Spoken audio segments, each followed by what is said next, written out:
Hey everyone, welcome to my channel where the strange, the unexplained, and the downright creepy come to life. From real-life encounters with the paranormal to bizarre, true stories that'll keep you up at night, I bring you the eerie tales you won't hear anywhere else. If you're into late-night chills, mysterious happenings, and things that go bump in the night, you're in the right place. Subscribe, buckle up, and let's dive into the unknown. An abandoned industrial building, late afternoon. Dim emergency lights flicker. The reinforced concrete attic stretches out, littered with thick columns vanishing into the darkness. Dust particles float in the stale air. Action. A civil engineer, Warren Mitchell, enters the forgotten upper level of the structure, blueprint under one arm, flashlight in hand. The heavy access door slams behind him. His footsteps echo. He scans the space, puzzled by how expansive and cold it is. Emergency lights sputter. According to his documents, this attic shouldn't even exist. His phone shows no signal. His thermometer reads 48 degrees Fahrenheit despite the August heat. He documents the irregularities. Then he finds a corridor narrow, enclosed, and unmarked on any plan. As he steps inside, a vibration hums in the air, not audible but felt deep in the bones. Two rusted doors stand at either end of the passage. One creaks open and shuts. He inspects the rusted surface. Red powder smears his hand. His tools pick up no airflow, no movement. Then a sound. He turns. Wet boot prints appear behind him. Fresh, size 12, treads intact. He sees no one. The prints move closer. Step by step. He backs into the rusted door. It doesn't open. It's locked. When did it lock? He freezes. A voice echoes from the walls. It speaks coordinates, measurements, dates, structural records of impossible buildings. His tools go haywire. Negative pressure, sub-zero temps, radiation. He runs. The corridor stretches endlessly. Voices join the first, a chorus reciting blueprints that should not exist. The floor beneath him doesn't shift, but time feels unstable. He stops. The rational engineer in him fights for an explanation. Poisoning? Chemical exposure? But fear grips tighter. He looks back. Dozens of wet prints. Different sizes. All headed toward him. He leans against the wall and breathes. Takes out a recorder. He must document this. The corridor shifts again. Walls now display etched engineering notes. Some wrong, some impossibly advanced. The voice returns. Calls his name, gives the date, announces his termination time, 4:47 p.m. His blood runs cold. He looks at his watch. 4:46. Tick. 4:47. Monologue. Structurally, I'm a civil engineer. I know when a beam is failing. I'd recognize a compromised load-bearing wall in my sleep. But this was different. The building had been abandoned for 30 years before developers bought it. They wanted luxury lofts. My task was simple: inspect, document, verify. But when the door slammed shut behind me, something changed. The air thickened. Not metaphorically, actually, as if the space itself was breathing. The attic shouldn't have existed. My blueprints showed a crawl space. What stretched before me was a forest of columns and darkness. My flashlight struggled against the shadows. The emergency lights flickered uselessly. Still, I began the inspection. No signal on my phone. Of course not. Reinforced concrete kills reception. The construction crew had gone home. I was alone. Cold. That's what I noticed next. Bitterly cold. The thermometer read 48 degrees Fahrenheit. In August, I tried to rationalize it. Maybe airflow, maybe concrete's thermal mass. I wrote it off. Then I found the corridor. Narrow, unnatural. I had to duck slightly. The moment I stepped in, I felt it. A low vibration, inaudible but overwhelming. The air buzzed, my teeth ached. Two doors. Rusted. Symbols like circuit boards in corrosion. One creaked open, then shut. There was no draft. I ran my hand across the surface, red powder, like dried blood. My scanner showed no air movement. No reason for a door to move. I noted it down anyway. Part of me already knew no one would care. The developers would just seal this off. Then I heard it. A scraping sound behind me. A rat? Falling debris? No, boot prints. Wet, fresh, appearing behind me. No source. The prints approached. I should have felt breath on my face. A body brushing past. But there was nothing. Only silence and those deliberate steps. I backed into the door. It wouldn't open. I hadn't heard it lock. Then the voice began. Coming from the walls.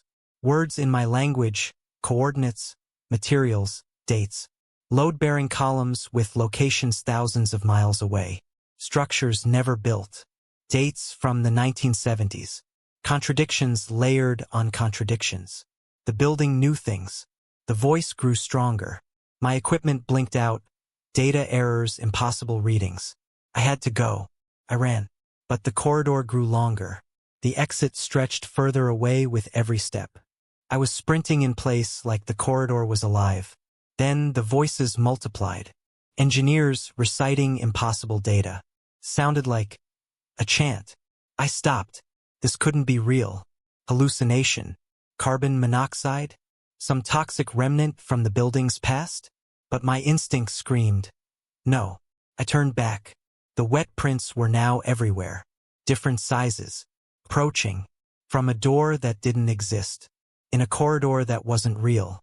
I slid down the wall, shaking. Fumbled for my recorder. If I lost my mind, I'd need proof. When I opened my eyes, the corridor had changed again. Now the walls had markings, etched architectural diagrams. Real physical carvings. Some were wildly inaccurate. Others were impossibly brilliant. Techniques no one had developed yet. Then the voice addressed me. My name. My project. Today's date. My termination time. 4:47 p.m. I checked my watch. 4:46. 1 second later, the second hand ticked forward. 4:47. In basement restoration workshop. Night. Harsh workshop lights flicker overhead. A Victorian armchair sits center stage, old and dignified, its leather skin violently torn, revealing something deep within. Action. The leather gave way like soaked paper beneath my fingers, not to the familiar horsehair stuffing I expected, but to a breath, a cold exhale from a hollow, salt-scented void. The air smelled of brine, old sea water, the kind that never touches sunlight. My fingers paused, trembling. The room felt colder now. The chair shifted subtly beneath my hand. Not in the way furniture might creak under stress, but in a pulsing, deliberate rhythm like a heartbeat. Something inside it was alive. Waiting. I froze, every muscle locked. Then I stepped back and stared. I'm Thomas Mercer, restoration specialist. 15 years of returning decayed 19th century furniture to beauty. My workshop is nestled in the basement of a century-old building in Portsmouth, surrounded by relics of the sea, maps, models, figureheads. My reputation is for discretion, skill, and silence. But nothing had prepared me for this. The chair had arrived 3 days ago, nondescript apart from its wounds. The delivery men had struggled not with its size, but with its shifting weight. They claimed it moved in their grip like it didn't want to be carried. I dismissed it as nonsense.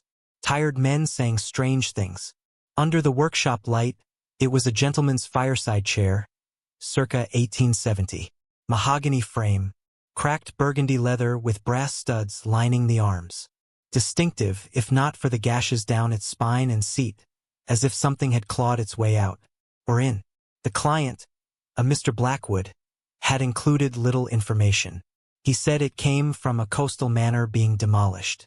The home once belonged to a sea captain, Everett, who vanished in the 1890s. I was instructed to restore the upholstery while preserving as much original material as possible. Nothing unusual.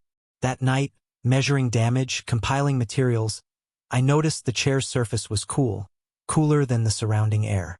Not just old, resistant, as if rejecting the warmth of my hands. I followed one tear down the back and saw, half hidden, something wet, waterlogged paper. With care, I extracted it. A manifest, 1889.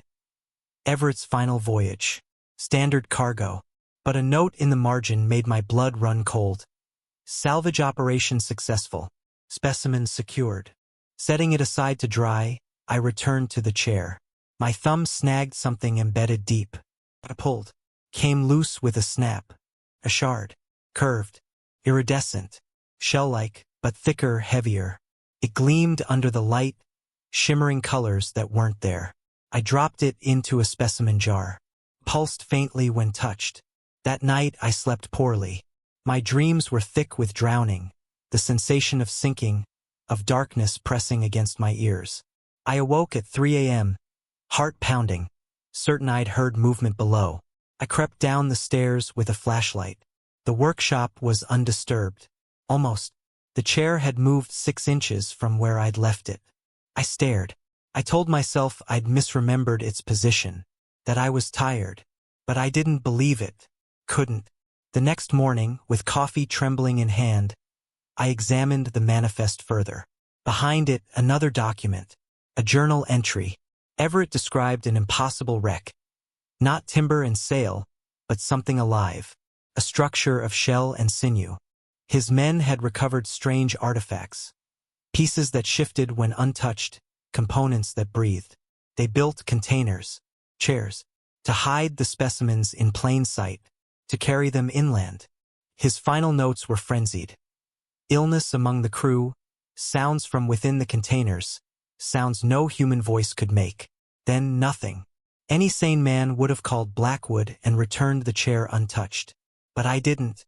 I told myself it was a story, an elaborate hoax, a sailor's madness. Instead, I kept working, compelled, hypnotized. I began cutting away the ruined leather. Inside, I found not just horsehair, but kelp. Fibrous, green, damp though dried long ago. Beneath the seaweed was a network like ribs, not wooden slats, cartilage, pale, translucent, a second framework hidden inside the traditional one. Anatomical. I stepped back again. My workshop, usually a place of calm, now pulsed with pressure, like being underwater. The air was thick. My hands shook. I documented everything, but my voice felt distant in my own ears. That night, I locked the doors with trembling fingers. And still, I heard it breathing. Monologue. I used to believe that furniture was inert. Wood and fabric. Joinery and glue. Nothing more. But now I understand. Some furniture is built not just to support, but to contain. Some structures are vessels for things better left buried. Captain Everett didn't disappear. He was swallowed. The specimen is still inside the chair. It waits. I don't know what it is, only that it's patient, curious, and still alive. Mr. Blackwood hasn't called. I think he knows. Perhaps that was the point, to pass the chair along. To someone like me, someone curious enough to open it. I keep the chair under a heavy tarp now, but I still hear it shifting in the night. Sometimes, when I enter the workshop in the morning, it's closer to the door. And sometimes, I find seawater pooled on the floor beneath it. Interior workshop, evening into night. The protagonist is alone in the dimly lit workshop, rain tapping against the windows, a half-repaired antique chair at the center of the room. Action. The air thickens with brine. Familiar smells vanish beneath a marine stench. Floor creaks echo the protagonist's every step, suspiciously in sync. Sand-like dust appears. Under magnification, it shifts as though alive. Lightning breaks the dark. A lantern flickers on. The leather on the chair twitches, then breathes. The chair moves. Spiral trails follow. Outside, the protagonist breathes in the car, haunted by dreams of deep-sea horrors and midnight scratches. At dawn, the apartment feels violated. Yet curiosity persists. Research reveals a sunken ship, a quarantined town, and unnatural creatures. In a sailor's journal, sketches echo the chair's patterns. Back at the workshop, the smell intensifies. Photos of the chair show subtle changes, an eye peers from within. A hidden letter describes a bioluminescent entity contained in an organic shell. The protagonist's tools seem insufficient. The chair makes wet noises. It reacts to sharp instruments. Repairs continue, but only shallow ones. The chair's motions grow bolder. Patterns spread. Geometry on the floor mimics oceanic symmetry. Then, a shell-like nub appears and retracts. The chair pulses. Stitches stretch. Spiral lines grow, carved in real time. A limb emerges, jointed, alien, reaching for a jar. The protagonist retreats. The chair blocks the exit, shifting unnaturally. Sea stench fills the room. In panic, the protagonist hurls solvent. Monologue. Each hour with the chair warped the air. Smells of polish replaced by salt rot. It mimicked me, echoing my steps. And that dust, it wasn't dust. I saw it organize itself, rearrange when untouched. Then the storm came, and in the flicker of lantern light, I saw the leather breathe. That wasn't a trick. The damn thing inhaled. I stepped away. I told myself I was tired, hallucinating. But when I tried to leave, the chair had moved. It left trails like a slug. It watched me, tracked me. Dreams plagued me, waves, shadows. And the scraping, always the scraping. I almost quit. But I had to know. The Vilmina, Blackwater Harbor. Something came back from the sea. The lighthouse keeper drew them crustacean nightmares. He said they mimicked. I saw it in the cracks of the leather. I smelled it, predator musk. The photos lied, frames shifted. That I, buried inside, I found a letter hidden in the frame. It described a creature, neither plant nor beast. It needed containment. Tools passed through it like air. Now my tools feel useless. It responds to me, breathing, watching. I decided I'd only fix the surface. But it didn't stay still. It learned. It moved. Patterns grew under it, mapped my whole workshop. Each day, more of the space was claimed. Then, that shell, it came out and retracted. I touched it, pulsed. I stitched it, but the chair tore itself open again. Deliberately. What I saw inside wasn't leather. It was shell, plate, limb. It reached for the sample I'd taken. That's when I knew I wasn't fixing furniture. I was keeping something locked up. I ran. But it scuttled fast like it had too many legs. It blocked me. It grew, swelled with mass it shouldn't have. The smell, God, the deep rot of ocean floors. In blind panic, I grabbed solvent. Only thing that might hurt it. And I threw it. Scene. Interior restoration workshop, late night. The workshop is silent except for the steady ticking of a wall clock and the faint hum of a fluorescent light. A leather-upholstered Victorian chair sits in the center, elevated under a spotlight. Tools are laid out with surgical precision. The air smells faintly of dust, linseed oil, and something briny that wasn't there before. Action. The moment the solvent touched the leather, the air changed. Not just the smell, though that shifted too, turning sharp and metallic, but the very pressure in the room thickened, as if the walls were leaning in to listen.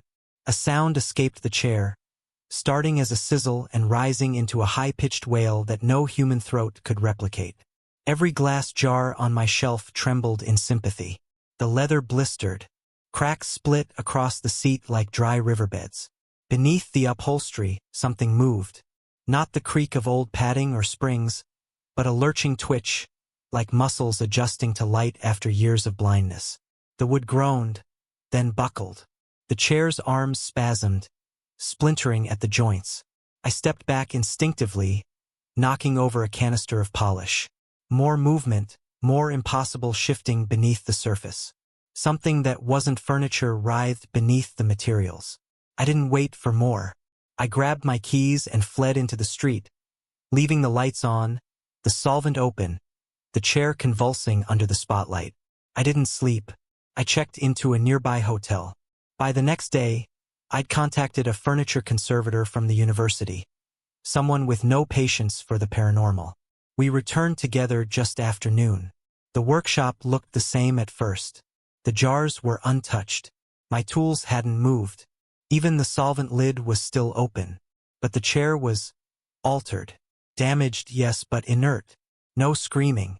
No movement. Just fractured joints, torn leather, and the twisted remains of an inlaid spiral pattern that now seemed to stretch far beyond the surface. The carvings, once confined to the arms and backrest, now etched their way across the workshop floor, faint but present. They crept up the walls, looping and curving in patterns that repeated with unsettling precision. The conservator ran his hand over the wood. He saw only damage, repeated water exposure, he said. The marks were just stress lines. He wrote it off as a case of exhaustion. Hallucinations from working too late, too long. He labeled the chair a poorly preserved Victorian oddity. Said he'd seen worse salvaged from fire sales and church attics. He offered to take it off my hands. I refused. I sealed it in storage.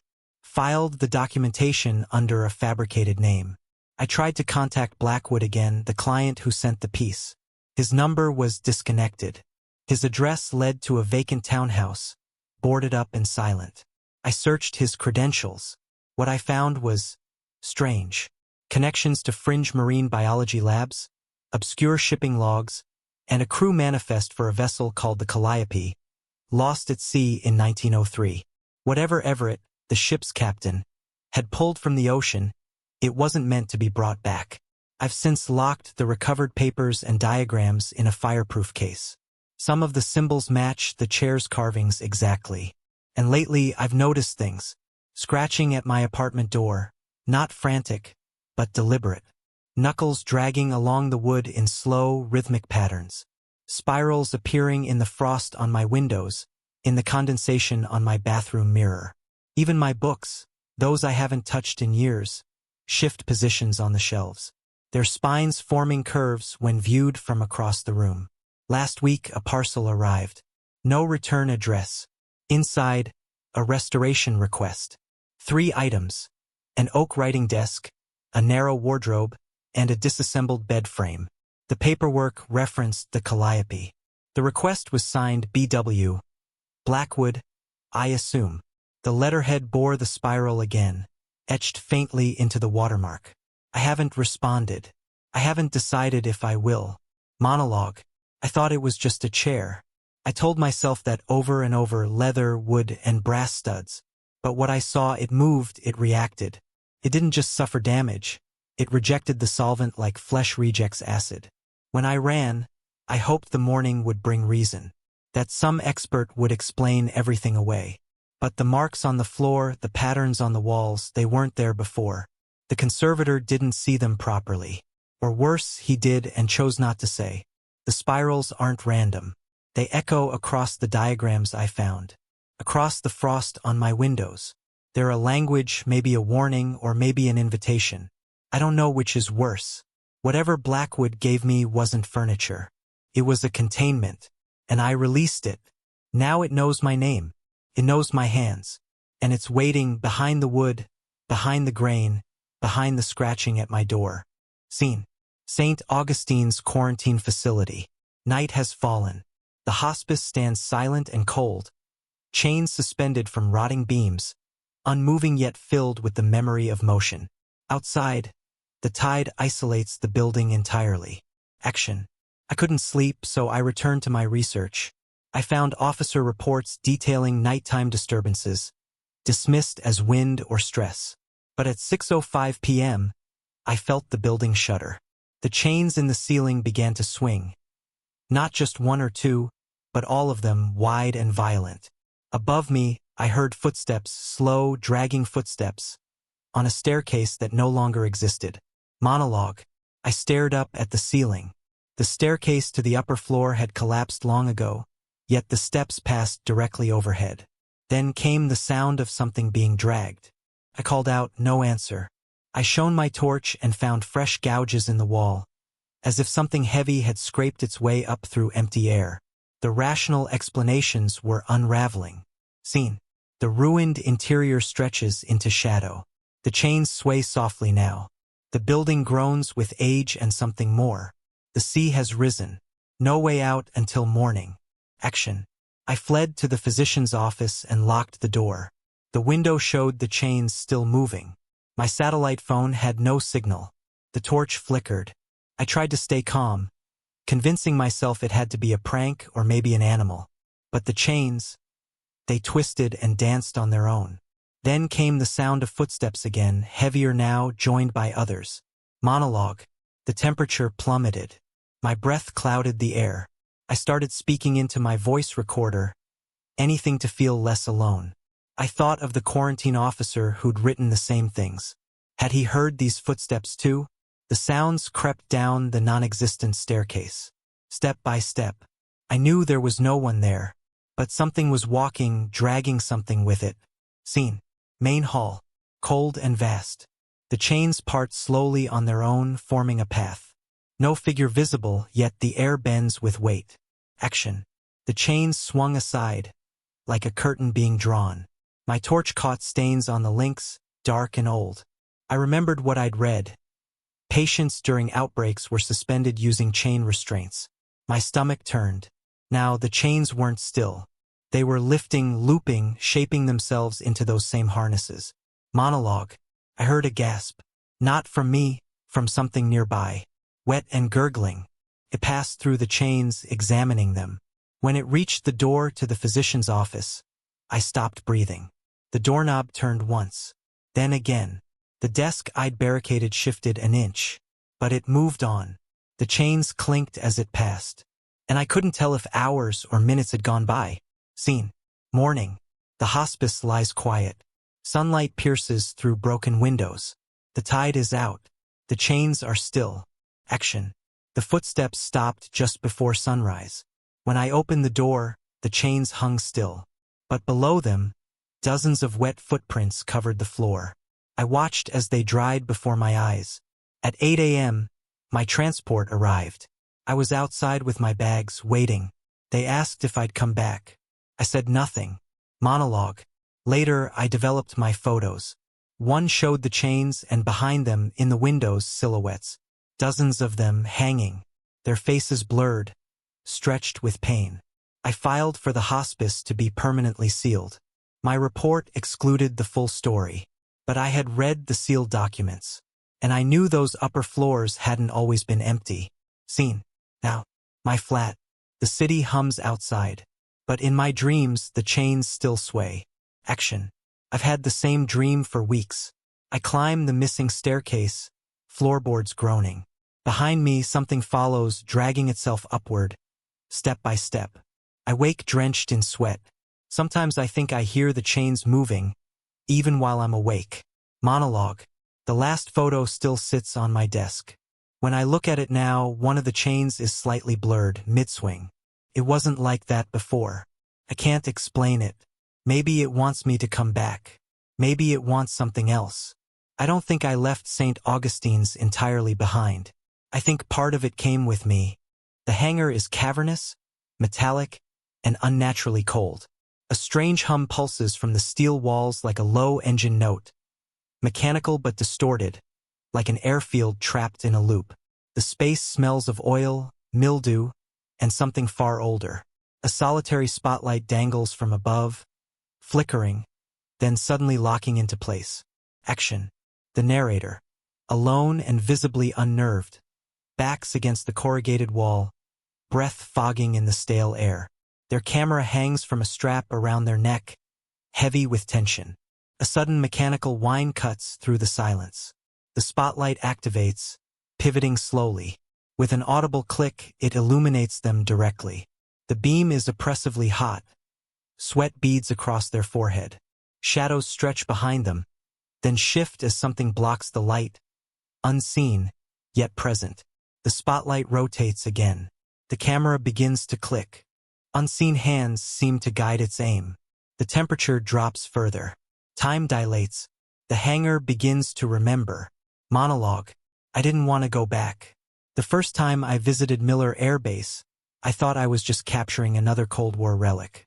But Hangar 14, it wasn't rust or decay that unnerved me. It was the sensation that the building had lungs, that it breathed with each step I took. The caretaker said it had been sealed since 1944.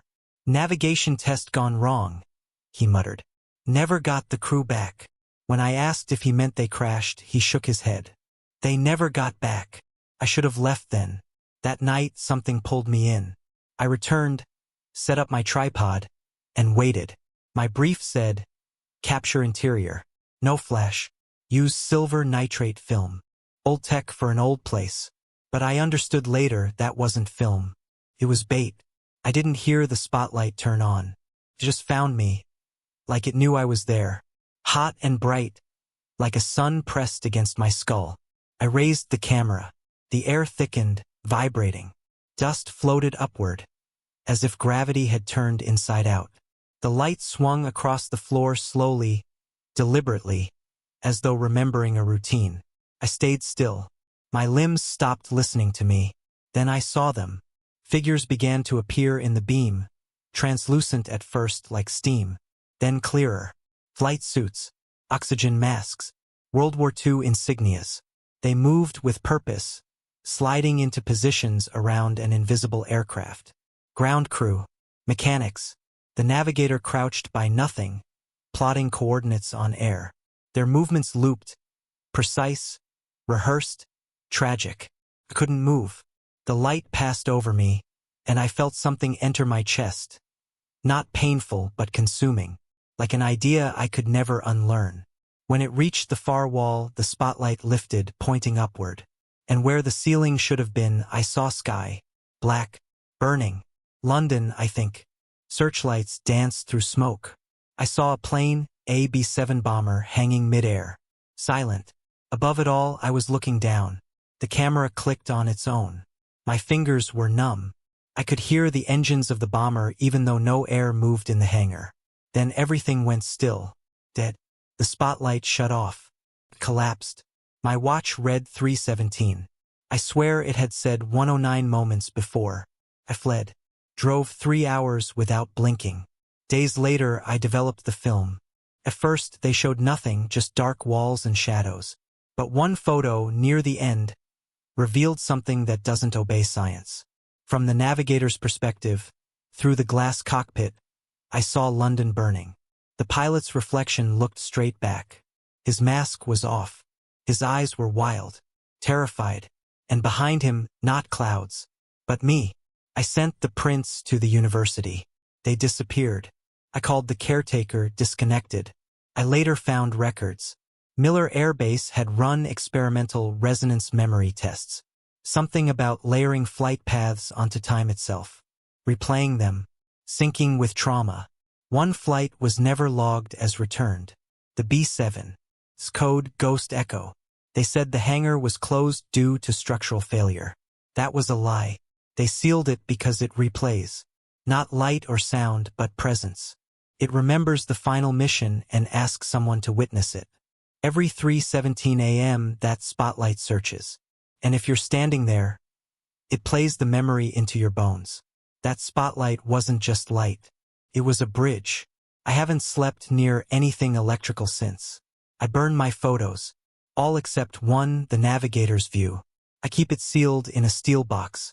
Because sometimes, when I pass by, I swear the image changes. The pilot gets clearer, closer, and one day he won't be alone in the cockpit. The old rock shelter felt different tonight. I'd spent countless evenings monitoring seismic activity in this remote corner of Black Ridge National Park, but something in the air had shifted. Maybe it was the unusual drop in barometric pressure or the way the wind whispered through the ancient igneous formations outside. Less a sound than a vibration against my skin. As I set up my equipment in the dim light of my LED headlamp, the shadows seemed to linger a beat too long when I turned away. My name is Daniel Reeves, volunteer geologist with the USGS. For the past 6 months, I'd been cataloging minor tremors in this area, mostly 1.6s on the Richter scale, vibrations so subtle only our sensitive instruments could detect them. The Park Service had granted me use of this natural rock shelter. A shallow cave reinforced with stone walls built by the CCC back in the 1930s. I'd grown fond of the solitude, the quiet communion with stone and earth. At the back of the shelter was a storage closet where the park rangers kept emergency supplies and maintenance equipment. I needed fresh batteries for my seismograph, and as I rummaged through the dusty shelves, my fingers brushed against something cold and smooth. Not plastic or metal, but glass. Oddly textured glass that seemed to absorb the light from my headlamp rather than reflect it. I pulled it out. A lantern unlike any I'd ever seen. Its body appeared to be crafted from obsidian, but not the glossy volcanic glass I knew. This was different. Matte black with a strange opacity that made it look almost organic. A small brass plate on its base read, forged from the sands of Mat Pelam, 1897. I knew Mat Pelam well. It was the dominant volcanic peak in this range, dormant for centuries but still geologically significant. Curiosity got the better of me.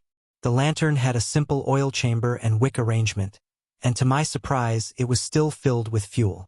The brass ignition switch felt warm under my thumb, almost body temperature despite the chill of the storage room. I flicked it. The wick caught immediately, but the flame wasn't right.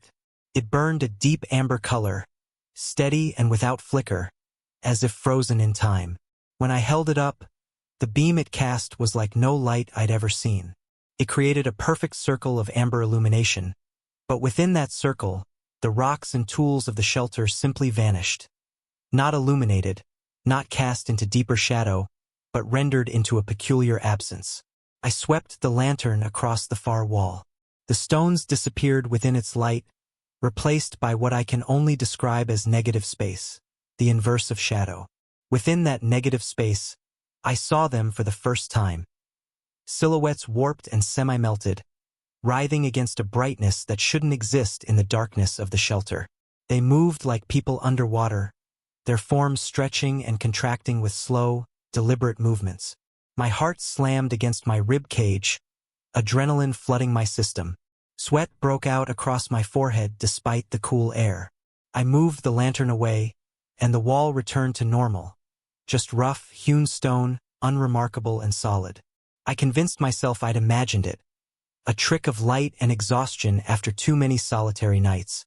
I returned to my work, setting up the night's monitoring equipment, but the lantern sat on the table beside me, its amber glow creating that perfect circle on the ceiling. Throughout the evening, I caught glimpses of movement within that circle, brief contortions of form and substance that vanished when I looked directly at them. The seismograph remained quiet, too quiet. Usually, there would be tiny spikes throughout the night, the Earth's subtle adjustments, but the needle remained dead still. The silence of the instrumentation unsettled me more than any reading would have. 3 hours into my shift, a sudden irrational impulse took hold. I grabbed the lantern and directed its amber beam at my own feet. The stone floor disappeared beneath me, replaced by that negative space. Now I could feel the difference physically. The temperature plummeted. My breath clouded the air. The ground beneath my boots felt different.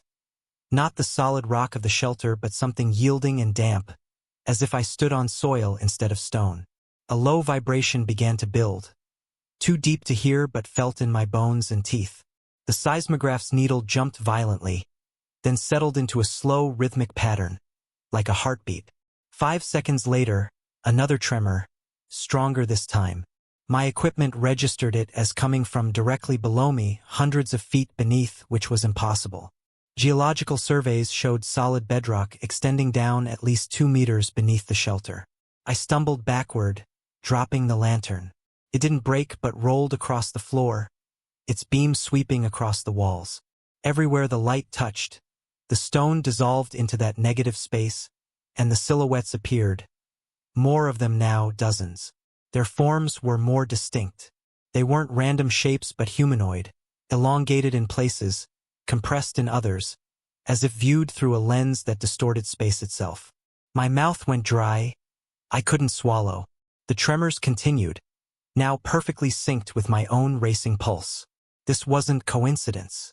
Something was responding to me, to my fear, to my presence. I forced myself to approach the lantern again. Scientific curiosity warred with primal terror. With shaking hands, I picked it up and examined it more carefully in the blue-white glow of my electric lamps. The glass wasn't just black. It contained what looked like thousands of tiny amber inclusions moving within the material itself, like insects trapped in honey. The park ranger who'd shown me the shelter had mentioned rumors about this place. Old stories I'd dismissed as local color. He'd said the shelter had been built over the entrance to an older, deeper cave system sealed in the early 1900s after several disappearances.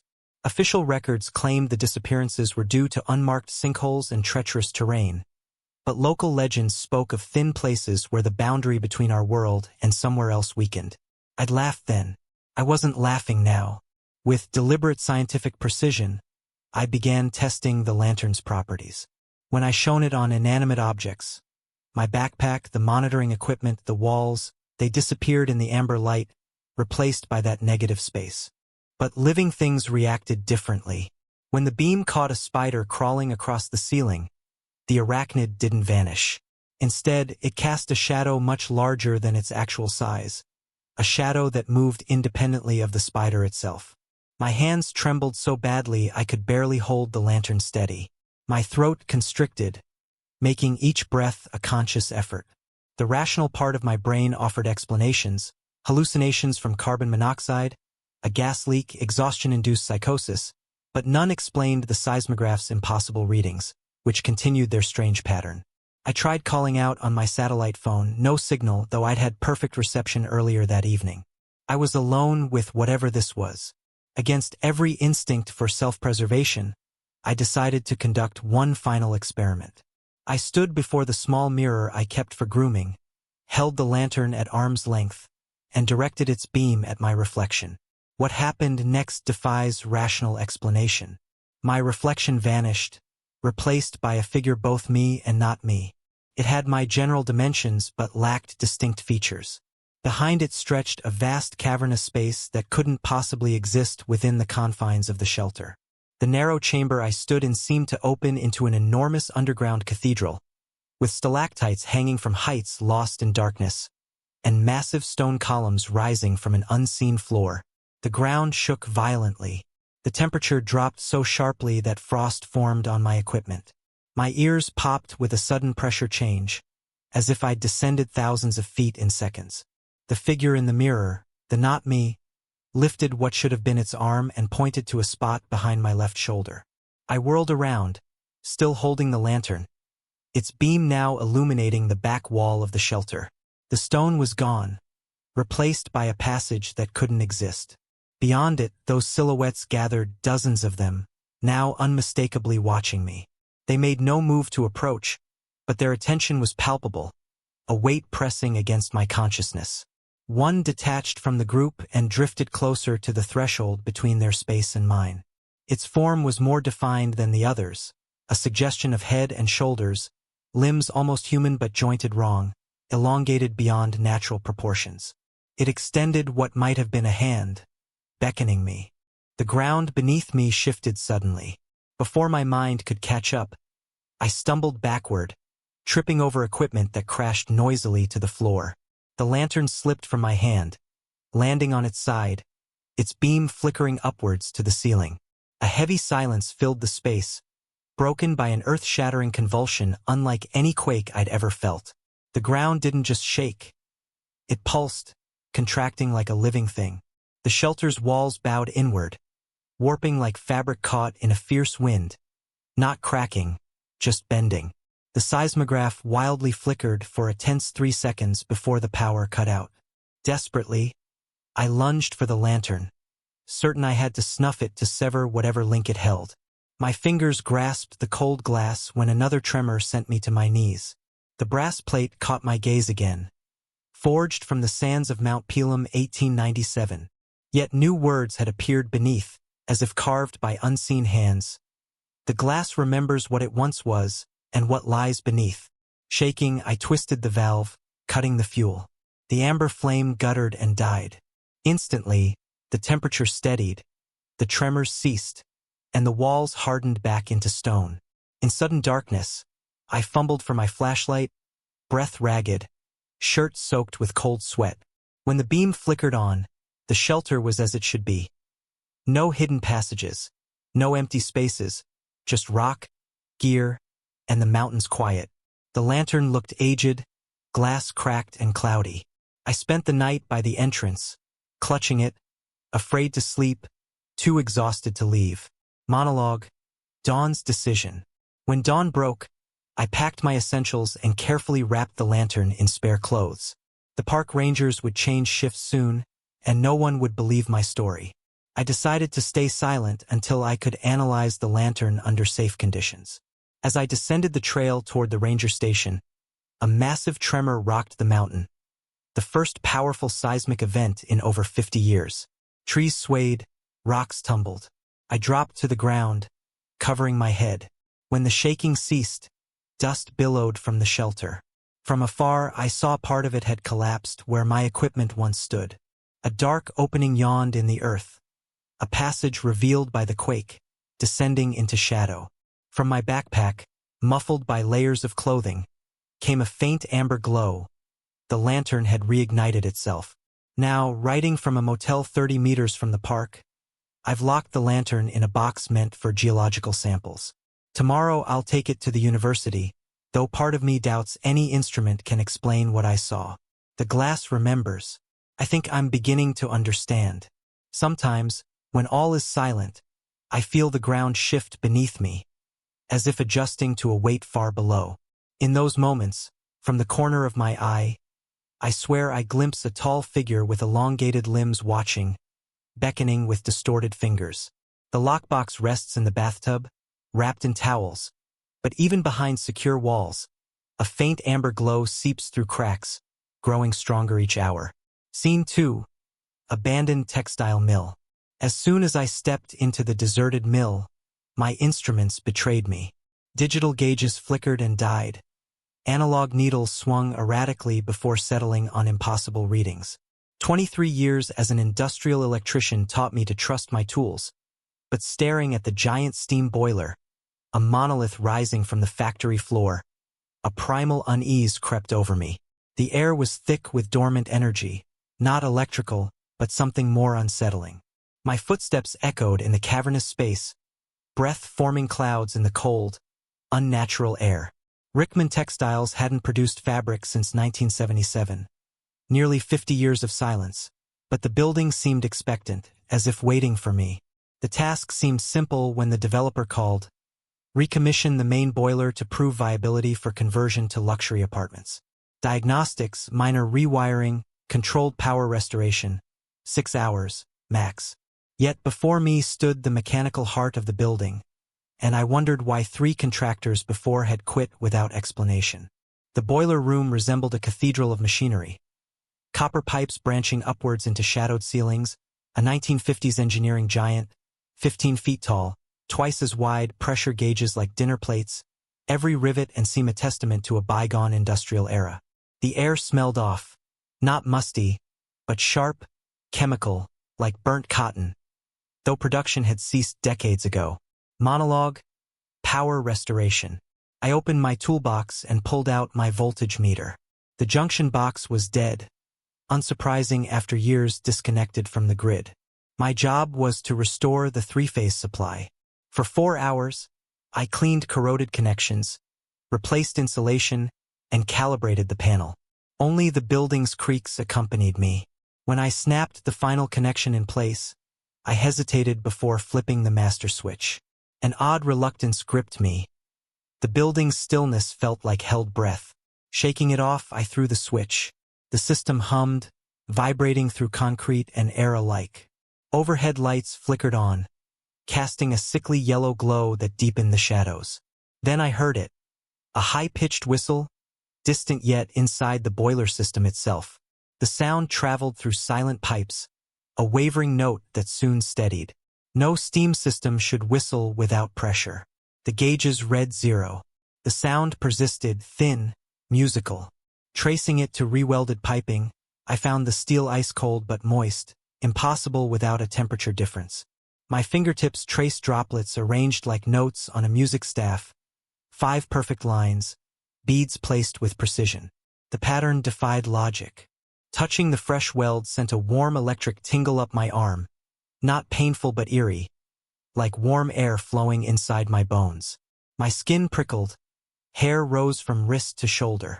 The whistle grew louder, joined by mechanical clicks from deeper inside.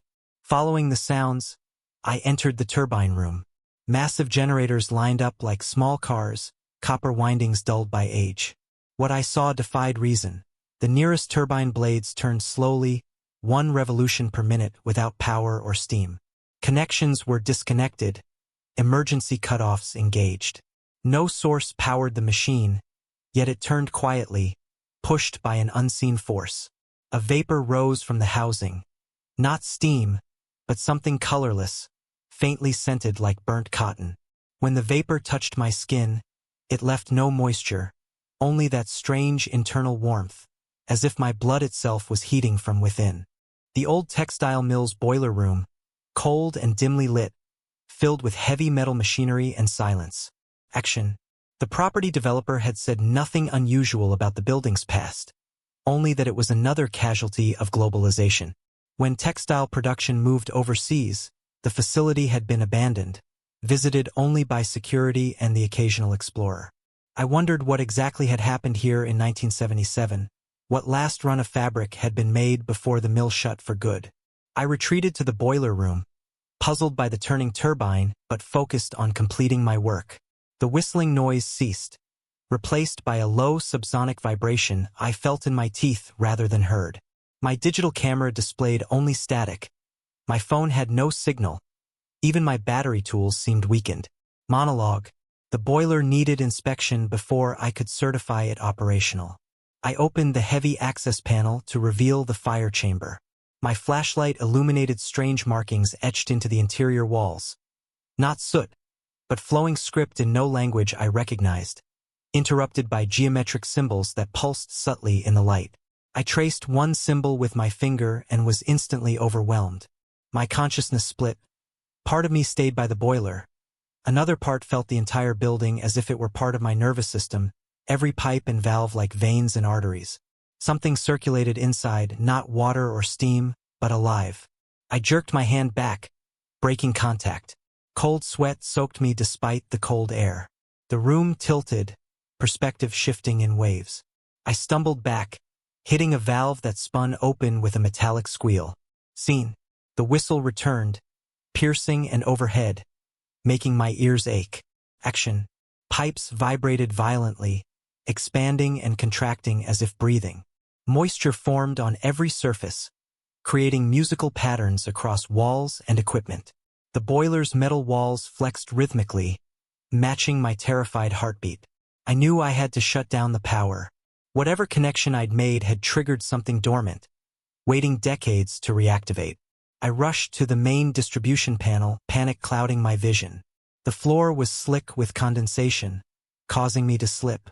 The moisture formed precise patterns, circuit diagrams, and flowcharts. The whistle modulated into musical scales, resonating with my thoughts. Monologue. Images flooded my mind. Workers at looms, synchronized with machines, fabric flowing through mechanical jaws, steam hissing through copper pipes.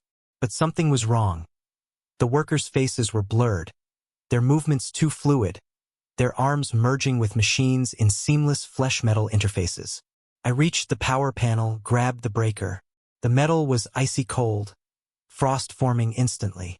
I pulled hard, but the switch resisted, as if held by an invisible force.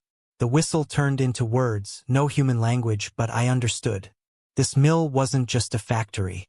The fabric was a cover for something else.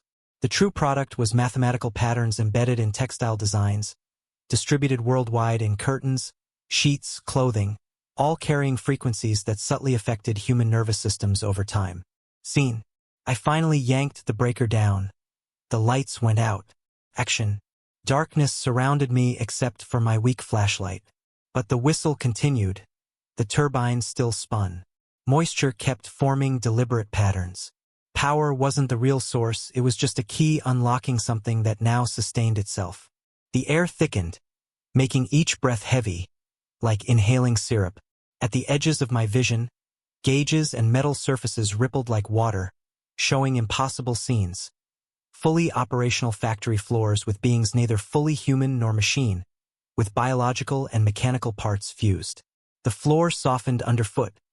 Pipes bent like snakes, tracking me. The smell of burnt cotton mixed with ozone and chemicals filled the air. Monologue. At the main door, the handle had become organic, warm, and flexible. I pulled back and threw my shoulder against it. It gave way like flesh. I fell into the hallway, chasing the faint glow of the exit sign. The walls flowed with fabric-like textures, the air thick but clearing in my path. I slammed the panic bar. The door opened with a reassuring click. Cool night air rushed in. I stumbled outside, gasping fresh air. The mill stood unchanged, imposing but normal, except for a single second-floor window pulsing rhythmically like breathing. Scene. My van waited, keys in my pocket. Action. I backed towards it, unwilling to turn my back. Through a ground-floor window, I saw the control panel I'd restored flickering in precise, coded patterns, signals, or a beacon. Inside the van, I sat shaking, torn between professional duty and primal fear.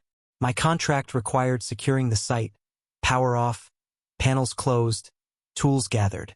My equipment and documents were still scattered. The client expected my report tomorrow, recommending further work or condemnation. Monologue.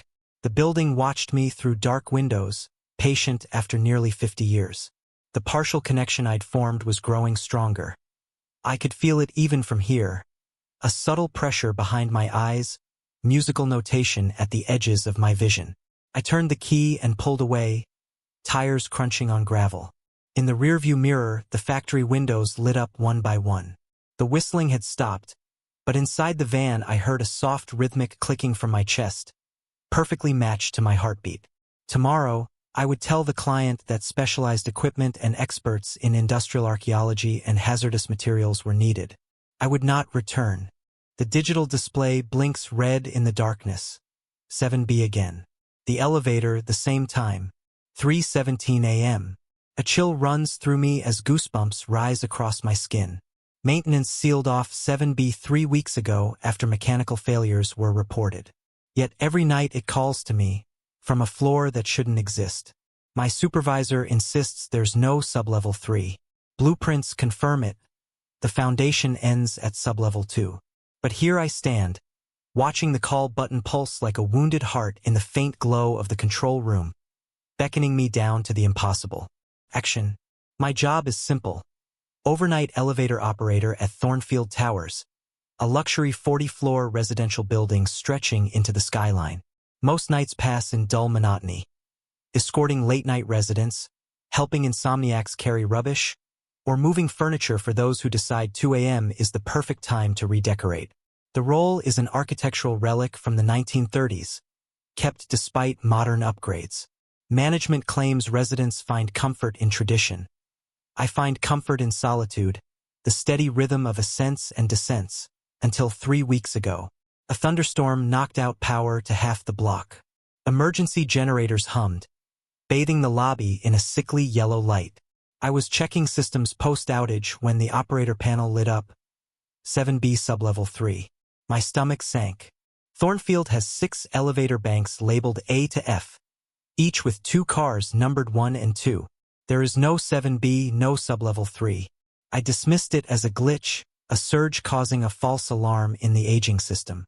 But the call persisted, a stubborn red light in the dark. Following protocol, I entered the override code and sent elevator 6B to sublevel 2, the lowest floor. The call light should have gone out. Didn't. My supervisor, Miles, had left early with a migraine brought on by the weather. The building was nearly empty except for me and a few sleeping residents. I could have ignored the call, logged it as an electrical anomaly, and continued my rounds. But curiosity, the oldest human failing, drew me toward the service stairwell. The staircase smelled of damp concrete and cleaner. My footsteps echoed hollow as I descended past sublevel 1, the parking garage, into the darker reaches of sublevel 2. The air grew cooler, carrying a metallic taste that coated my tongue. At the bottom, a heavy fire door marked SL2 stood partially ajar. Unusual, it should have been locked tight. Beyond was the corridor leading to the elevator shafts, a concrete passage lined with numbered maintenance hatches. I moved to where shafts 7A and 7B should be. Instead, there was a blank wall, just as the blueprint said. I chuckled nervously, my voice swallowed by the silence underground. Then, as I turned to leave, the wall before me trembled. A seam appeared where none had been, splitting the concrete like a wound. The familiar chime of an arriving elevator echoed through the stillness. My heart pounded as the seam widened, revealing polished metal doors etched with the number 7B. My rational mind screamed warnings. Buildings don't grow elevators. Walls don't open themselves. But I stood frozen as the doors slid open with a pneumatic sigh. Inside was a perfectly ordinary elevator car, The same walnut panels, brushed steel, and the usual rear mirror. Except the control panel showed buttons for 40 floors above ground, 2 sublevels, and a mysterious third button labeled SL3. My finger hovered, trembling, over the SL3 button. I could still walk away, write it off as a hallucination from exhaustion, request time off. Instead, I stepped in and pressed the button. The descent felt longer than normal. The floor indicator switched from SL2 to a blank screen. My stomach lurched with unexpected acceleration. The temperature dropped sharply. My breath came out in white clouds. The elevator hummed downward, grinding noises like ancient gears turning after decades of neglect. When it stopped, the jolt nearly knocked me off my feet. The doors opened slowly, revealing a corridor that would haunt my dreams. White ceramic tiles stretched into darkness, their glossy surfaces reflecting pools of stagnant water. The puddles mirrored lights that weren't there. The ceiling was shadowed, with no visible fixtures, yet the water shimmered with blue-white light, rippling occasionally despite still air. Mounted on the ceiling, a large digital display flashed red numerals, 247, then 246, a countdown I could not comprehend. I stayed in the elevator, unable to cross the threshold. The countdown ticked down, 2:45, 2:44. My watch read 3:24 a.m., seconds moving forward while the ceiling timer marched backward. The corridor's air smelled of chlorine and something metallic, rusty, like old blood. At 7 seconds, I noticed movement at the corridor's end, a shadow stretching toward me. At 05, I heard muffled footsteps, as if underwater. At 03, the elevator doors began to close. At 0, just as the doors sealed, I caught a glimpse of a hand reaching from the darkness. A hand in a white glove stained with rust. The ascent was quick, the elevator seeming to fly upward. When the doors reopened, I was back in the familiar lobby. My pulse raced as I stumbled out, scanning my surroundings.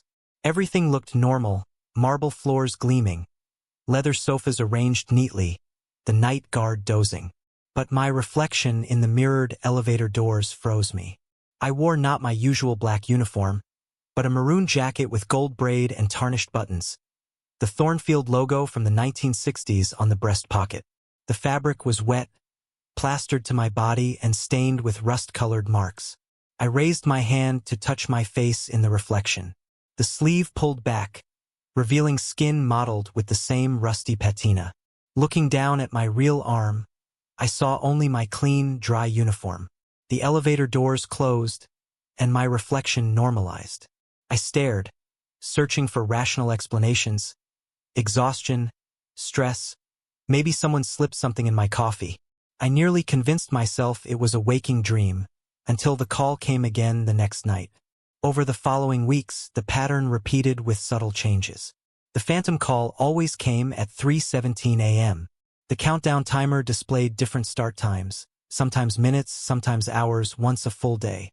The corridor always stretched into darkness. The puddles reflected non-existent lights, and each time the doors began closing as the countdown reached 0, something approached from the corridor's end. Sometimes I heard whispers, words just beyond understanding. Sometimes the water rippled, as if something swam beneath. Once, small items floated in the puddles, a key, a wallet, a wristwatch identical to mine. Another time, the corridor was dry, but the white tiles had been replaced with mirrors, reflecting infinite versions of myself stretching into the dark.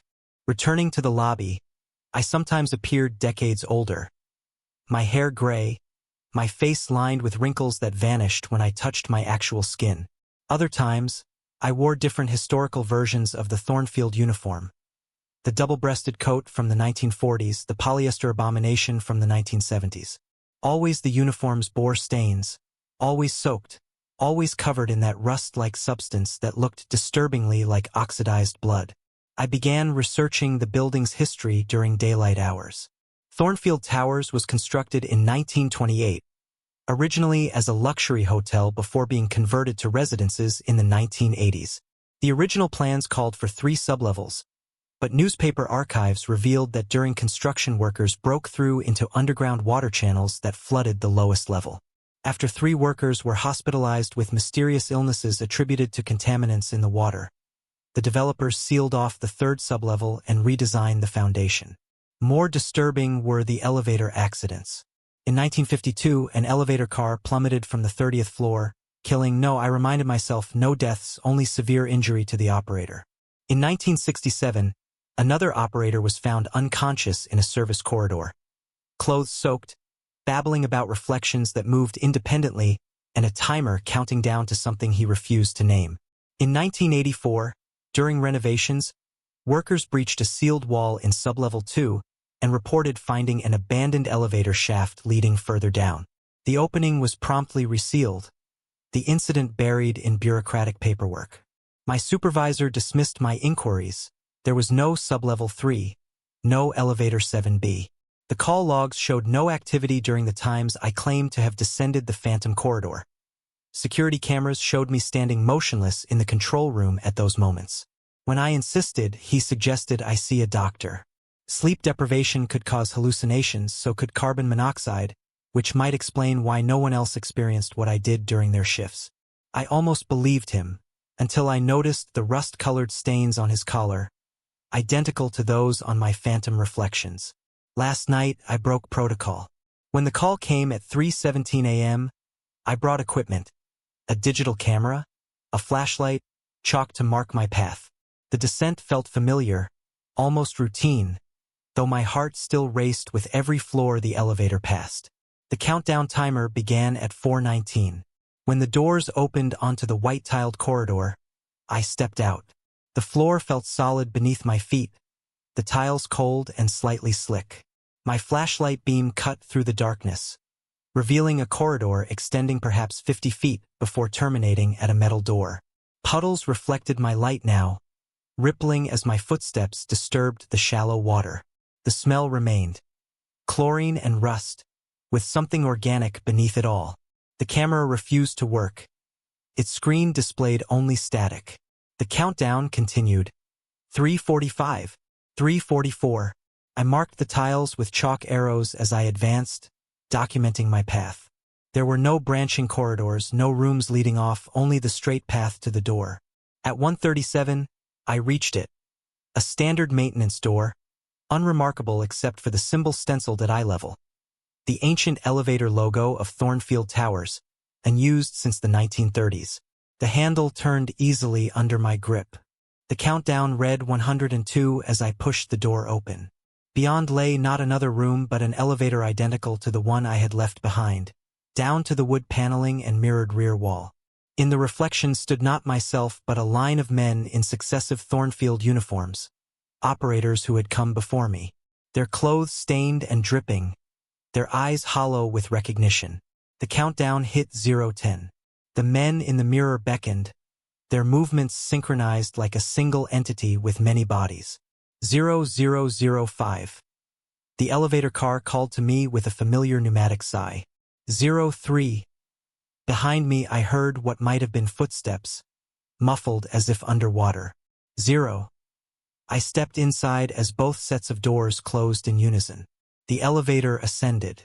When it opened, I stood once more in the Thornfield lobby. A quick glance at my reflection showed my normal uniform, dry and clean. My digital camera contained no images, its memory card formatted as if never used. The chalk remained in my pocket, unused.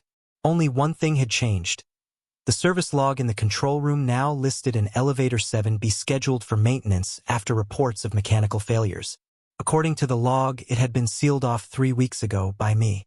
Tonight at 3:17 a.m., the call will come again. The digital readout will blink red in the darkness. 7B. This time, I think I'll understand what waits behind the door at the corridor's end. This time, when the countdown reaches 0, I'll finally learn what happens if I stay. 1. I counted the seconds gripping the wheel, trying to maintain my lane purely by feel. My heart hammered against my ribs as adrenaline flooded my system. 2. The scraping sound began, like massive claws dragging across asphalt, moving parallel to my truck. Not behind or ahead, but directly beside me where the concrete wall should have been. The sound was deliberate, rhythmic, almost like footsteps, if each foot were the size of a car. 3. The coal smell intensified until it burned my nostrils. Beneath it emerged something else, the unmistakable stench of decay, the kind that makes your stomach tighten and your throat close involuntarily. 4. The temperature plummeted further. The cold became a physical presence, pressing against my skin, seeping into my bones. My teeth chattered uncontrollably as sweat froze on my forehead. 5. The Morse code from the radio grew louder, somehow continuing despite the electrical blackout. The mechanical clicking accelerated, becoming frantic, urgent. 6. Something massive shifted beside my truck. Though I couldn't see it, I felt its presence. A displacement of air, a pressure change that made my ears pop painfully. Whatever moved in the darkness stood taller than my 18-wheeler's cabin. 7. With the same suddenness that they had failed, all lights returned. The abrupt transition from absolute darkness to illumination sent shooting pains through my pupils. I blinked away tears, desperately scanning my surroundings. Everything appeared normal. The sedan continued ahead of me. The pickup truck's tail lights glowed steadily in the distance. My dashboard instruments displayed their usual readings, except for the temperature gauge, which had returned to 44 degrees. The radio fell silent mid-beep. I might have convinced myself I'd experienced some kind of waking dream, a microsleep episode perhaps, except for what I saw on the road surface to my right. 2 parallel grooves had been carved into the asphalt, fresh enough that small curls of road material still protruded from their edges. The marks ran perfectly alongside my truck, as though something massive had been dragged or had walked beside me. Where the lanes curved, so did the marks, maintaining a precise distance from my vehicle's path. I radioed for emergency services but received only static in response. When I tried to call out to the other drivers using the CB, no one answered.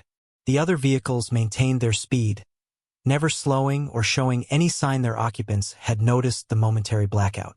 As I approached the 3-mile marker, the radio crackled back to life. This time I recognized fragments of the Morse transmission. Semi, blue, Denver, 6-way, Salt Lake. My truck was blue. I was heading from Denver to Salt Lake for a 6 a.m. delivery. The code was describing my route, my vehicle, my schedule information that had been determined hours ago, long before I entered the tunnel. My mouth went dry. A tremor worked its way up from my hands to my shoulders. The cabin suddenly felt too small, too exposed. I pressed the accelerator, eager to put Blackridge behind me, but my increased speed seemed to trigger another response in the tunnel. The overhead lights began to flicker, not all at once, but in sequence, creating a strobing effect that tracked my movement westward. The Morse code accelerated again, this time translating into geographic coordinates. With growing horror, I realized they pinpointed locations along my planned route, rest stops I intended to use, the diner where I usually grabbed coffee, even the specific terminal at my destination. How could anyone know these details? I hadn't shared my exact route with dispatch. Some stops were personal preferences, decisions made on the fly. The cold that had briefly receded returned, this time from within my chest, spreading outward until my fingertips tingled with numbness. At the 3.5-mile marker, I noticed movement in my side mirror. The parallel grooves in the road were changing direction, gradually angling toward my truck. Whatever had created those marks was no longer content to travel alongside me. It was moving closer. The smell of coal intensified again. Black liquid began to seep from the grooves in the asphalt, bubbling up like fresh tar but moving against gravity, forming rivulets that flowed uphill. My eyes darted between the road ahead and the side mirror, tracking the inexorable approach of those mysterious tracks. At the 3.8-mile marker, I felt the first impact, subtle but unmistakable. Something solid brushed against my trailer. The entire rig shuddered as though I'd hit a patch of rough road, but the tunnel surface remained smooth. The contact came again, more deliberate this time. A massive weight leaning into my trailer, testing its resistance. The radio screamed with Morse code now, the message changing to a single phrase repeated endlessly. You see nothing. You hear nothing. You know nothing. But I did see. In the side mirror, the trailer's metal skin began to deform, massive indentations appearing in rhythmic patterns like fingerprints pressed into clay. The impressions moved up the side of the trailer toward the cab. Whatever created them remained invisible, but its effects on physical reality were undeniable. I abandoned all pretense of maintaining the speed limit. My speedometer climbed past 70, dangerously fast for the tunnel's confines. The exit appeared ahead, a perfect circle of night sky framed by concrete, just a quarter-mile more. The sedan ahead had vanished. The pickup truck's tail lights no longer shone in the distance. Had they escaped already, or had they never been real at all? As I neared the exit, the overhead lights began to dim again. Not all at once like before, but gradually, as though being drained of power. The darkness pursued me, a wave of shadow rolling from east to west, gaining speed as it consumed each light fixture. In the growing darkness, I saw it for the first time. Not directly, but as a distortion in the air beside my truck, a heat mirage effect that bent light around something massive moving parallel to my vehicle. The shape suggested impossible dimensions, too tall for the tunnel's height, too broad for the lane it occupied, yet somehow conforming to the space available. It rippled and shifted, occasionally solidifying enough to suggest a limb or appendage before dissolving back into transparency. The Morse code changed one final time, translating to geographic coordinates I recognized with cold dread. My home address. That revelation broke something in me. Primal fear overrode all trucker safety protocols. I floored the accelerator, pushing the rig to its mechanical limits. The engine roared in protest as the speedometer needle trembled past 90. The wave of darkness closed the gap, swallowing the last lights between me and the exit. This blackout lasted only 2 seconds, not 7, before I burst from the western portal into the night air of the mountain pass. The stars overhead seemed impossibly bright after the tunnel's oppressive atmosphere. I didn't slow down until I'd put 5 miles between myself and Black Ridge. When I finally pulled into a rest area, my clothes were soaked with sweat, my knuckles white from gripping the wheel. I reported the incident to the highway patrol. They sent a maintenance team to investigate but found nothing unusual. No power failures had been recorded that night. No gouges marked the tunnel floor. The officer suggested fatigue might have caused me to hallucinate, a common enough occurrence among long-haul drivers pushing their limits. I completed my delivery on time, though my hands trembled as I signed off on the manifest. I told myself it was over, a bizarre episode, never to be repeated. 3 days later, I received a letter with no return address. Inside was a single sheet of paper covered in dots and dashes, Morse code. I didn't need to translate it to know what it said. The message had been burned into my memory during those 7 seconds of darkness. I no longer take the Black Ridge Tunnel. I no longer drive at night. Some shortcuts aren't worth the time they save. Sometimes I wonder about the other vehicles in the tunnel that night, the sedan, the pickup, the distant semi. Did their drivers experience the same phenomenon, or were they part of it somehow? Lures to draw me deeper into the mountain. Whatever waits in Black Ridge is patient. It knows my route, my schedule, my home. It communicates in code and moves unseen, leaving marks that disappear when others look for them. Sometimes I wake at precisely 2:37 a.m., the exact time I entered the tunnel that Sunday, to find my radio crackling with faint rhythmic beeps. On those nights, I don't need to look out the window to know what I'd see. Fresh grooves in my driveway, parallel lines moving toward my front door, still wet with something that smells of coal. They say the mountain passages were carved through ancient ground, disturbing what had rested there for millennia. Professional drivers share stories of lost time, phantom vehicles, and radio transmissions from stations that don't exist. But none stay on the road long after encountering what dwells in the shadows between the walls of rock. I've given my notice. Next week, I start a desk job with a logistics company. The pay is worse, but I'll be home every night with the lights on, doors locked, radio unplugged. And if you're reading this as you approach the eastern entrance of Black Ridge Tunnel, I have only one piece of advice. Turn around. No schedule is worth meeting what waits in those 7 seconds of darkness. In Thomas Merrick's workshop, night. A creaky boathouse-turned-workshop perched over Blackwater Harbor. Inside, cluttered shelves hold ticking clocks and brass instruments. A magnifying lamp throws white light onto a central workbench, where an antique hourglass sits, dark and silent. Beyond the window, the sea churns beneath the moonlight. Action. Thomas Merrick, mid-60s, precise and solitary, leans over his workbench. The hourglass is an obsession he can't explain. Sand appears where it shouldn't. Maps form in the grains. Footprints circle his bench. Surveillance fails. And always the time, 3:17 a.m. As reality warps, the hourglass drags the past into the present. And the tide begins to rise. Monologue. The first grain of sand appeared 3 weeks after I bought the hourglass. Just one. Sitting under the magnifying lamp on my workbench. It wasn't there when I went to bed.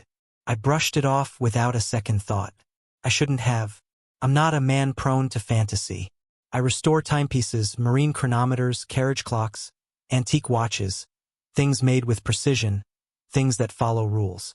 For nearly 30 years, I've worked alone in this converted boathouse above Blackwater Harbor. Wind rattles the windows, waves knock the stilts, but inside, I've always kept order. Until now, the hourglass came from an estate sale in Provincetown. No name on the tag, just Mariner's Sandtimer, circa 1850. Brass frame, twin glass bulbs sealed in oak. It didn't look unusual except for the sand. Not the pale grains you'd expect, but something darker. Fine as ash, black as coal. It shifted strangely, clinging to the glass like oil. I ran it. The grains fell with deliberate slowness. 12 minutes, no variation. I turned it over again. Same. I added it to my shelf. Then forgot about it until the first grain showed up. I assumed it fell from a tool or maybe my coat. Then the next night there were 3 grains, arranged in a curve. I brushed them away again. By the 5th night they'd formed a shape, an arc that hooked to the right. I knew that shape. It was the southern edge of Marblehead Harbor. I spent my childhood summers there. That curve was etched in my memory. I checked my shoes for sand. None. My clothes, my hands. Nothing. I ran the hourglass again. 12 minutes. No deviation. But when the sand finished falling, more had appeared on the bench. This time a full map. The harbor. The coast. Tiny dots marking places I used to go. The seawall. The old ice cream shack. The exact rock where I first kissed Marie Devon in 1967. I laughed. A nervous, ridiculous sound. I tried to photograph it.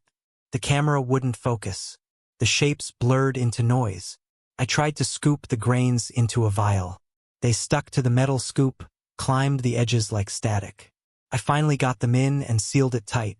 That night, I woke at 3:17 a.m. The room was freezing. The vial was empty. I went back to the workshop. The hourglass was on the bench. I hadn't left it there. This time, the map showed Blackwater Harbor. My house.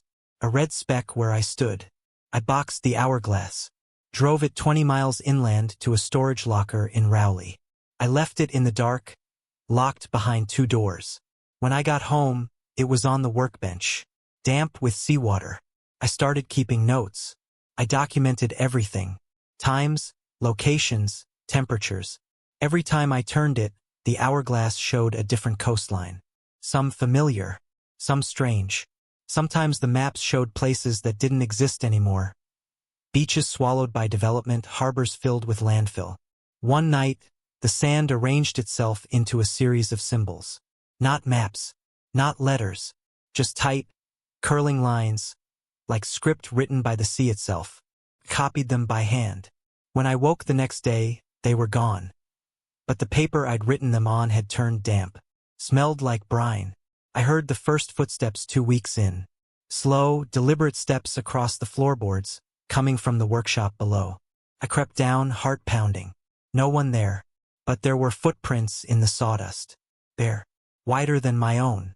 They circled the bench 3 times, then vanished.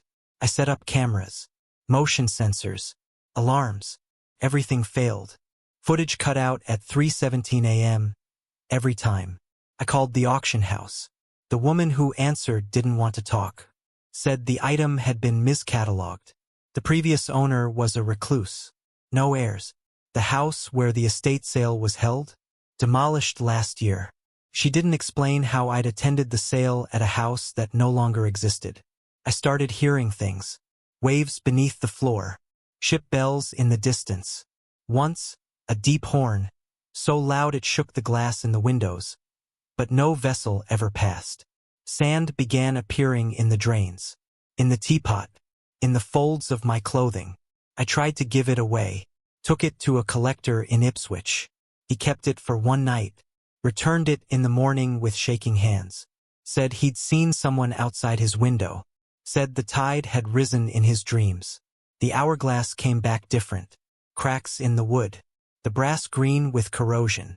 It smelled like low-tide salt, decay, and something fouler. The sand turned coarser. Still black, but now with flecks of red. I stopped turning it. Didn't matter. Maps still appeared. Then names. Names I recognized. Dead names. My grandfather, lost at sea. My childhood friend, drowned in a quarry. Each one spelled out in grains. I threw the hourglass into the harbor. It returned to my bench the next morning. Wet, ticking, ticking. It had never ticked before. Now it marks seconds. Not with sound, but with a subtle shift of grains. One click for every heartbeat. I tried to leave, packed a bag, booked a room inland. But when I reached the highway, my tires burst, both front wheels, filled with sand. I walked back home. The boathouse was warm. The hourglass waited. The sand inside churned like a storm. That night, it showed me a map I didn't recognize. Not of land, but of ocean trenches. Dark veins etched into the deep. At the center, a spiral. Not a place. A date. Tonight. 3:17 a.m. Int. Abandoned quarantine facility. Night a cold. Sterile corridor stretches into darkness. Fluorescent lights above flicker, revealing peeling posters warning about contamination. The only sound is the soft hum of electricity. Action Danny, late 20s, wears a dusty maintenance uniform and pushes a squeaky mop bucket. He stops by an old door marked Ward B. Something behind it whispers his name, not in sound, but in memory. He hesitates, then unlocks it with a master key. The door creaks open. Inside, rows of rusted hospital beds, thin curtains swaying despite no breeze. A faint crying echoes. Danny steps in. His breath becomes visible. Monologue Danny VO. They shut this place down before I was born. Said it was an outbreak. Said no one survived. But Nana used to say, they didn't leave, Danny. They waited. I thought she was just old. Just scared. Now I hear them too. Senient. Ward B. NIGHT. Danny walks between the beds. The walls are lined with photographs.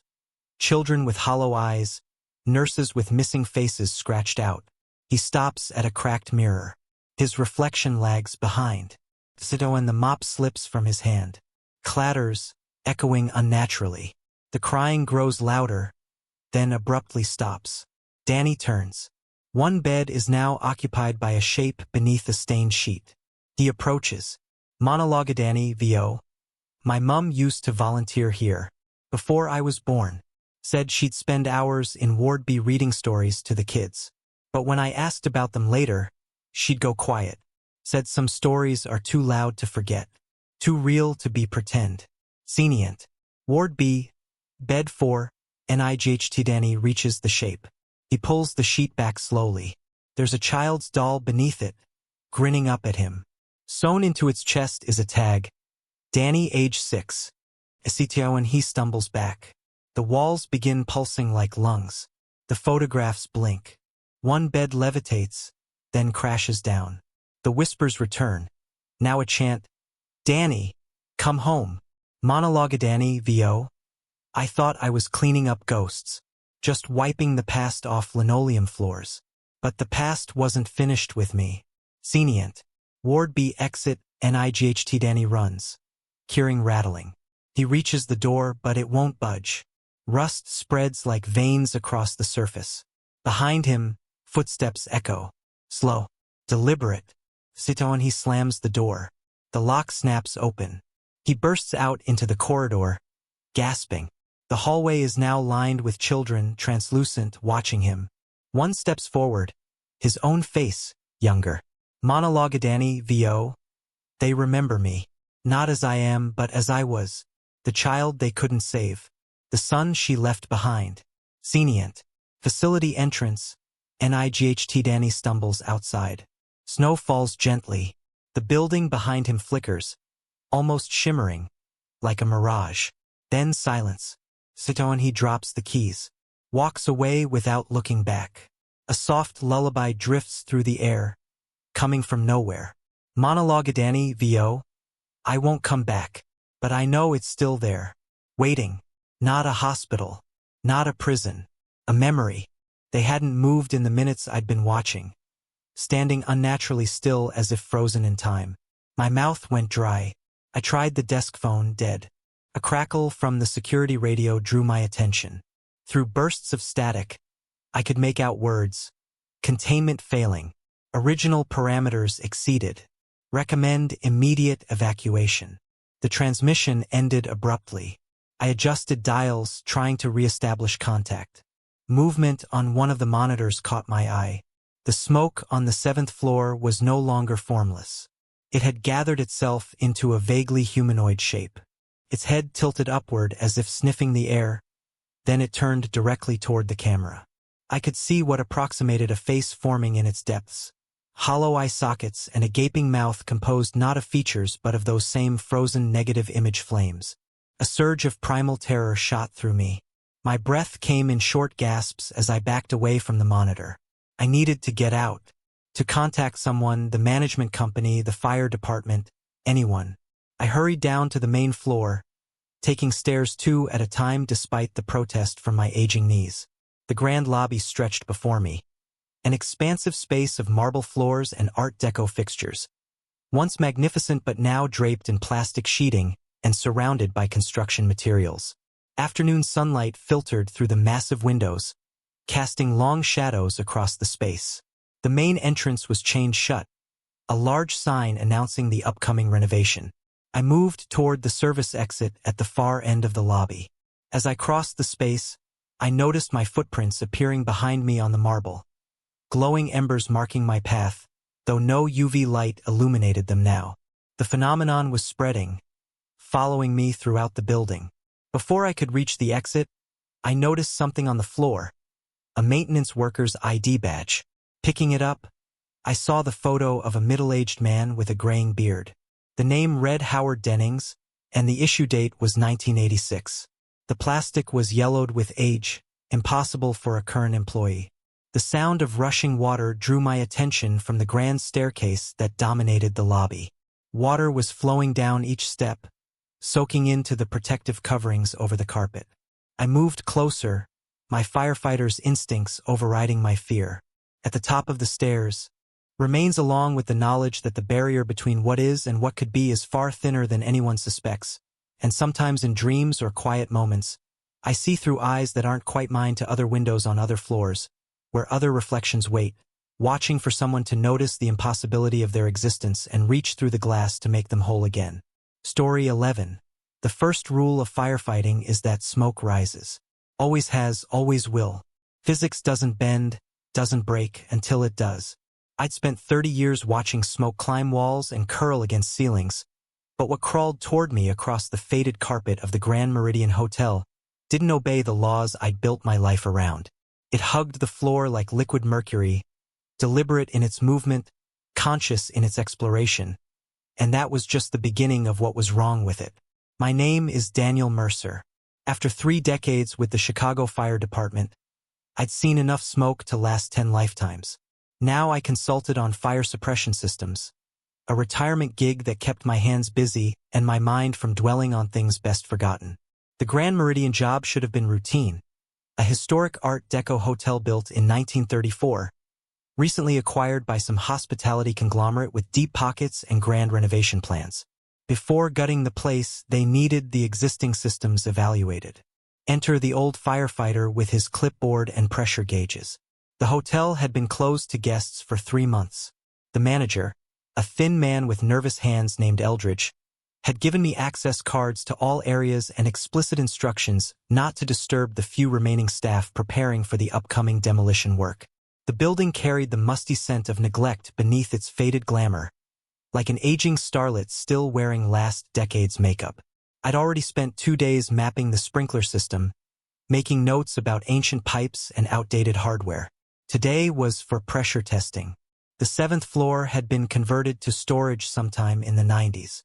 The long corridors were flanked by guest rooms repurposed as miniature warehouses filled with extra furniture, outdated electronics, and stacks of promotional materials from events long past.